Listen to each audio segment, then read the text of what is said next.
Yeah, give it up for Kenneth McLaren.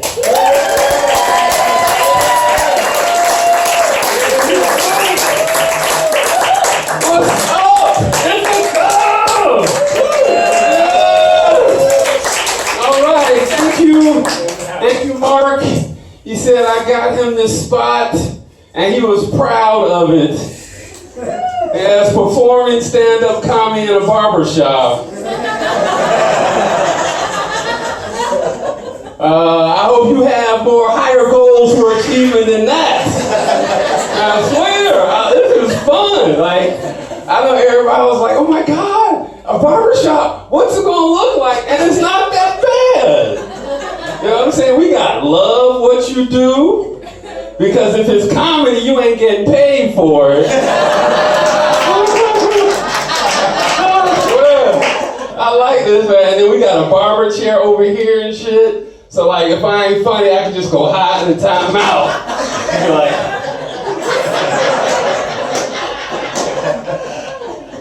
maybe I can tag out, be like, Rico, come help me. Yes. How many people here from Ithaca? Yo, then you will appreciate this. Earlier, I was out on the Commons, and it was two guys having an argument, and they were about to fight Ithaca style. Well, like, here's how the argument was. The dude, like, one dude was looking at the other one, he was like, you don't want to mess with me, you don't want to mess with me, I'm farm raised.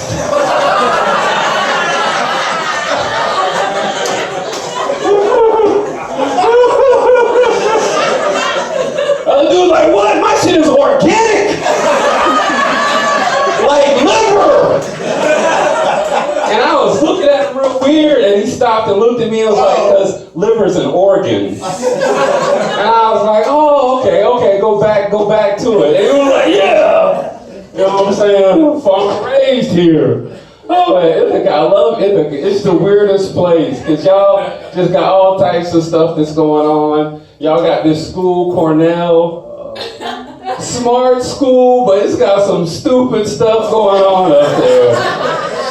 Like, so it's Cornell Big Red, right? That's their mascot. Big Red.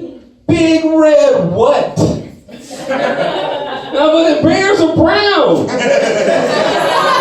Makes no sense. Sounds like the mascot should be a menstrual cycle. I keep on waiting to see like a tampon with little arms, like, oh, Big Red!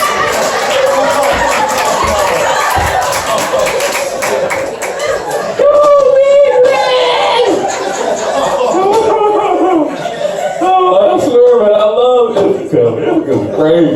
Oh, man, it's 2017, and I'm excited for 2017. Because crazy stuff happened in 2016. Like, it was some crazy stuff going on in 2016. And one of the things that got me just hot was the whole Caitlyn Jenner thing. Pissed me off. It did, man, got me heated. But it's not like about the transgender thing. Don't get it twisted. Yeah, like, if Bruce wants to be a woman, that's fine. But how many 72-year-old women y'all know named Caitlyn? You know what I'm saying? If you're gonna change his name, shouldn't you choose an age-appropriate name? Like Edith, Eunice, Maud. Damn sure not Caitlyn, you know what I'm saying? Transgender we can get down with. But transgenerational name changes, fuck that. Down with that. I'm not. Oh man. 2016 was weird, man. A whole bunch of stuff happened, man. Black Lives Matter got big in 2016. And I'm disappointed at the way they did Black Lives Matter, right? Like, they just did Black Lives Matter wrong.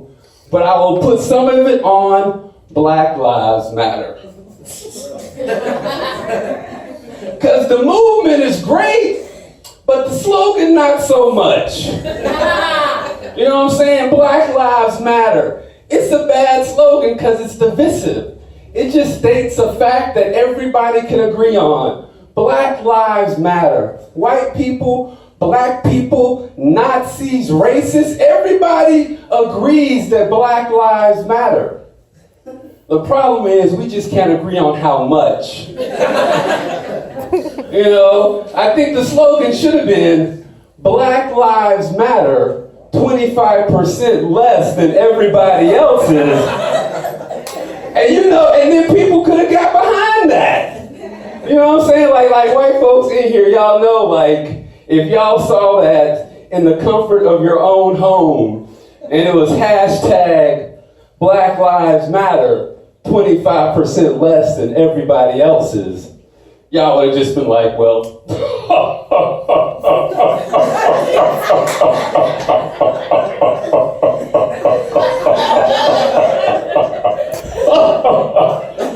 why, Martha? I thought it was more like 35%. like it would have been great. Black Lives Matter, 25% less than everyone else's. And you wouldn't have got those vitriolic responses like, hashtag all lives matter, 25% less than everybody else's. That would happen. That would not happen. Oh, man, it was tough on black people in 2016. That's why my black ass is in Ithaca. Yo, don't get it twisted, man. Like, Ithaca, New York is the best place for black people. It is. I love it, man. And it's great for black people because y'all got the best white folks here in Ithaca. I mean, Ithaca, y'all got the cutest, sweetest little white people. Every time I see somebody, I just want to piss them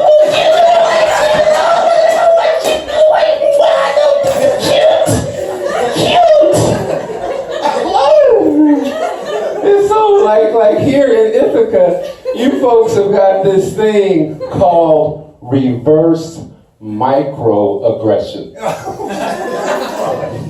Yes. Y'all know what that is? It's this weird thing that happens in Ithaca where white people are more scared of their friends thinking they are racist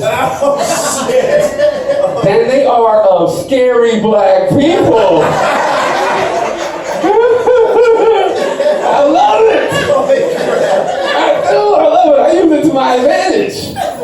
Like, Ithaca, New York is the only place I could wear a ski mask in the winter and not worry about getting shot. It's true, man. Like, one time I actually went out to the bus stop in the winter with my ski mask on, and I arrived at the bus stop, and there was a tall white lady there. And I walked up, and she stuck her hand in her purse, and then she started looking at me, and I was looking at her, and she was looking at me, and I was looking at her, and she was looking at me, and I was looking at her, and then she said, you know what? If this wasn't Ithaca, I'd be scared as hell right now.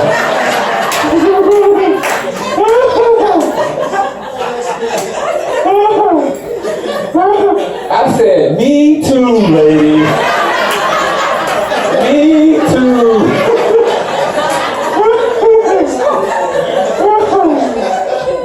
I said, weird, man. It's weird, man. It's weird. Reverse microaggression. I use it to my advantage. I enjoy myself at work. So at work, in the afternoons, to keep myself energized, I listen to trap music. Yeah, so who are you folks not? So do you know Waka Flocka Flame? So trap music is a genre of rap music that is characterized by heavy drum beats drug lyrics and gunshots.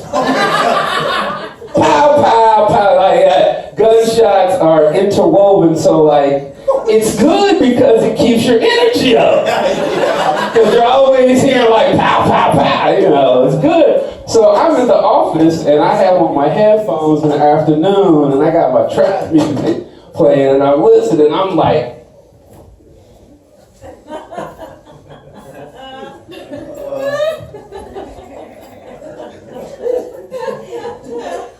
and then my white coworkers come by and they're like, oh, Kenneth, what are you listening to? And I look at him and say, Beethoven. And they're scared to say something because they fear they might microaggression me. You know what I'm saying? That's where I got my freedom. Because I could be like, you know, walking through the office and I see another black dude and he got his headphones on and he's like,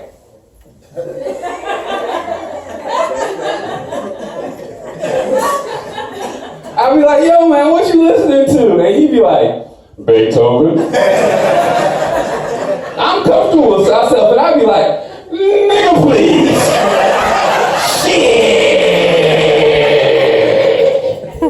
Yeah, Beethoven. That's where it is, man. Ithaca, like reverse microaggression. Like, Ithaca is the only place where white folks will walk up on a drug deal and be like, excuse me, do you know about the new CSA shares?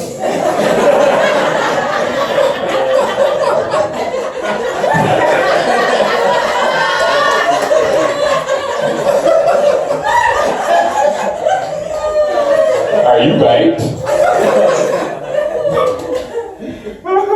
Do you know that rent to own is usually I love it. I love it. It's fucking great, man. Best place for black people.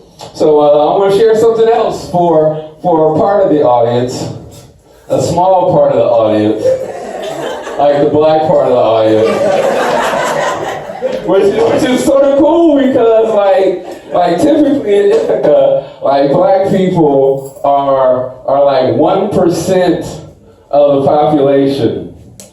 So, like, oftentimes, I'm somebody's, like, only black experience. So here, we have more than, like, you know, that percentage. I'm sort of scared, like, the mayor or somebody will come and be like, hold up, we got to even this out. Maybe they send more white people down here. It's something that they're not used to in Ithaca.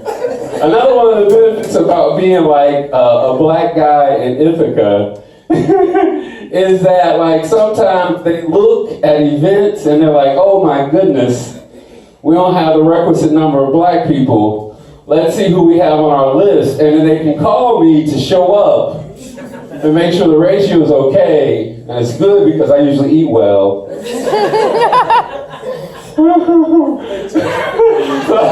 This is funny. I gave a speech at the for the MLK luncheon, and I told one of my colleagues, I was like, "Hey, I'm giving this speech at the MLK luncheon. I'm going to be the keynote speaker." And their response was, "Why the hell did they pick you?" And I was like, "Honestly, I don't know. Maybe they ran out of black people with suits in Ithaca." You know, like I think Kenny has a suit. He can do it. But so I've actually come up with I've devised an app, a cell phone application for black people. Yeah, it's for us to help get that 25% back. And it's called the Black Lives Matter app. And it's a cool app. It has like 3 essential functions. The first function is called LifeLift. Yes, LifeLift. And what LifeLift is, it's an Uber-like application that connects black drivers with random white people who are just looking for a ride.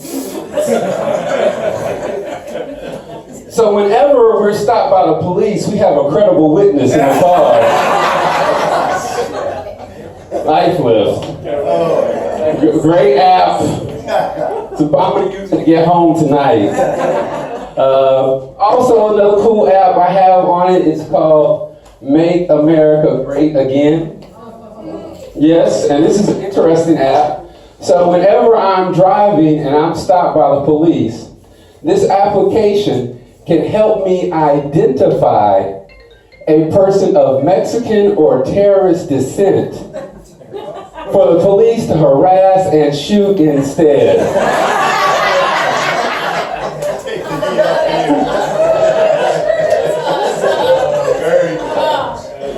And the cool thing is, it comes with the script. So as the police stop you, you can just refer to the phone and,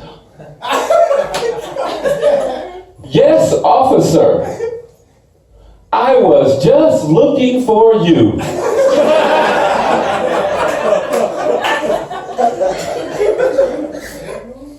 "I just saw a U-Haul van filled with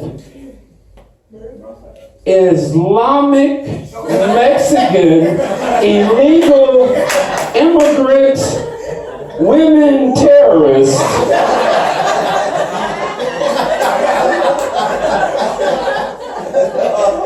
yelling, 'Allahu Akbar school, Allahu Akbar school.'"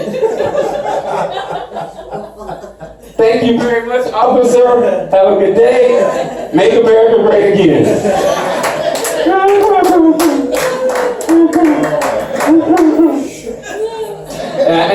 And the final application on there, I like to call my quota.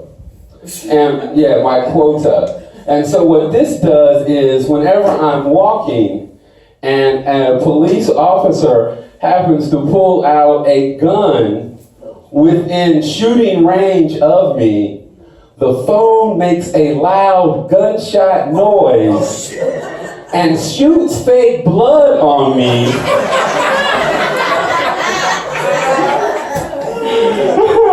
To confuse the police to think he shot me already.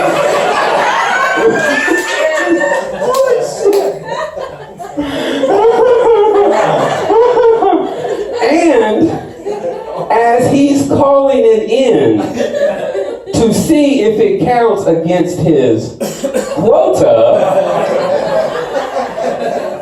I can escape safely.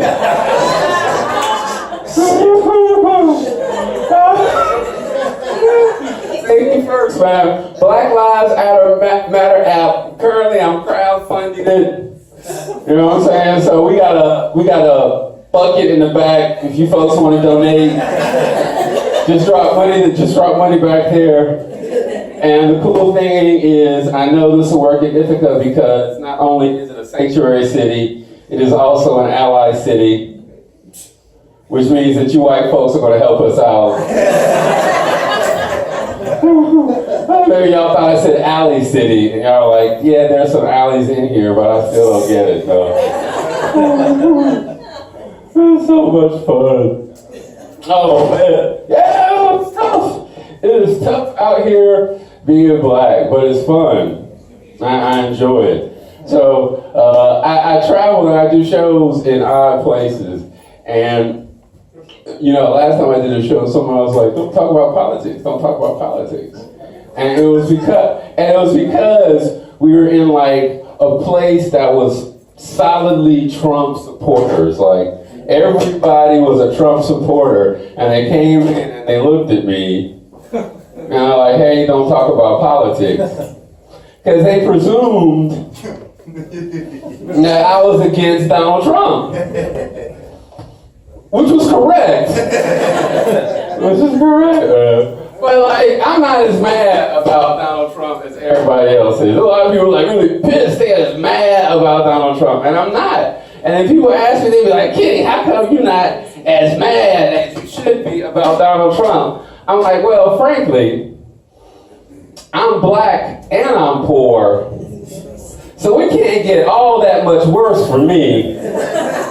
Even Donald Trump's the president, I ain't gonna make me no blacker or no poorer.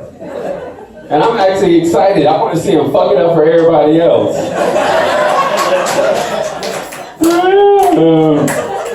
I want people to be like, oh shit, what did we do? What did we do? Like, but I'm upset that we had to actually elect somebody. I was really excited and enjoying the Republican primaries.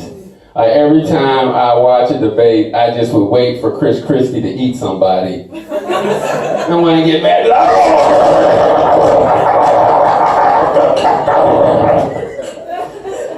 and that's what I do to Russia. You know, like, I wanted, that's what I wanted. Like, there's only one person I really feel bad for. Like, the person I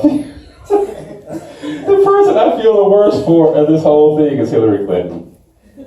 I feel bad for her because I know I can just see her after it happened. She's sitting there talking to Bill. She's crying. She's like, Bill, I just wanted it so bad. I wanted to be president. All I wanted to do was get my dick stuck in the White House. And Bill was probably like, me too, Hillary. Me too. Oh man. So this is cool, man. One of the things that I've been doing in Ithaca because of the diversity is like when I have opportunities like this, I like to give people an opportunity to ask a black man something. Like, maybe there has been some questions that you folks like had about the black race since like kindergarten, or since your mom dated a black guy, or anything. Like, right now, this is a safe space. What is said in the barbershop stays in the barbershop, unless that shit is funny. Then I'm gonna repeat it later. But, you know, now it's a safe space. If you have any questions for the black guy, why did I know this guy was gonna have a question? It's just a comment, actually. Oh, okay. I was on this. Wait, hold on. You gotta follow directions. Because I'm prepared. I feel like I'm prepared for questions. But now, like, comments might throw me off. Yeah. It was an interesting. This guy says, why? This white guy. Like you. I got sold. Is it white? No, it's black from a previous life. I was a black man in the previous life. But that's why I was able to answer that. Oh, wait. First of all, like, that's some cool shit, sort of. Like, he was just like, I was black and I died. And I was like, you know what, let me try the white side for a minute. Just came back and reincarnated. So like now, as you come back as a white guy, like, hold up, which one's better? And you can answer the question. I like being a black guy better. Until you get stopped by the fucking police. Like, I can tell you was never black. Because I swear, I think if I was white, if I like lived a white life, you know what I'm saying? And then somebody was like, hey man, you know, you can choose. You know, you got this hard, sort of fucked up life where you gotta fight institutionalized oppression, racism, stereotypes, or not. You be like, hey, I think I'll take stereotypes. That's interesting, man. Like, I know if I died, I want to come back as a black vampire. And not like just a black vampire, I mean like... Wesley Snipes vampire. No, see, that's another comment. I'm taking questions now. Don't make me call Joe up here. We got one more comedian, so get your ass kicked out. You ain't getting no money. Black vampire. What you say? Black vampire. Yeah, thank you, black vampire, but like a black vampire who comes back. And when I bite people, I turn them Negro. And notice I didn't say black. I don't want to turn people black, because when you say black, folks think of rap videos. That's cool. No, I want to turn you Negro. So you get the full experience of police harassment and everything. I want to be a black vampire, man. Hey, but before, like, we made this real cool connection. I feel close to all of y'all. Like, now, if I see you outside, I can ask you for money. It's free. We're like that. And so I want to share something personal with you. I want to share something personal that's been going on with me and my family. I got a little brother, and my little brother just came out of the closet. Announced that he was a bisexual. Yeah, and I was like, hold up, man.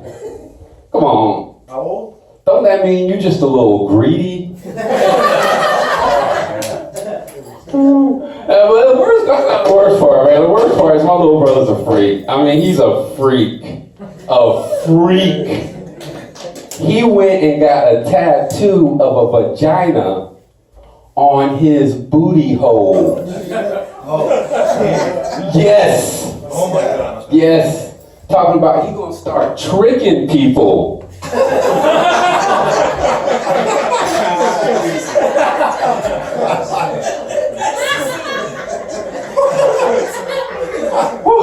It messed us up. Messed us up. We didn't know what to call him. We didn't know what to call him. A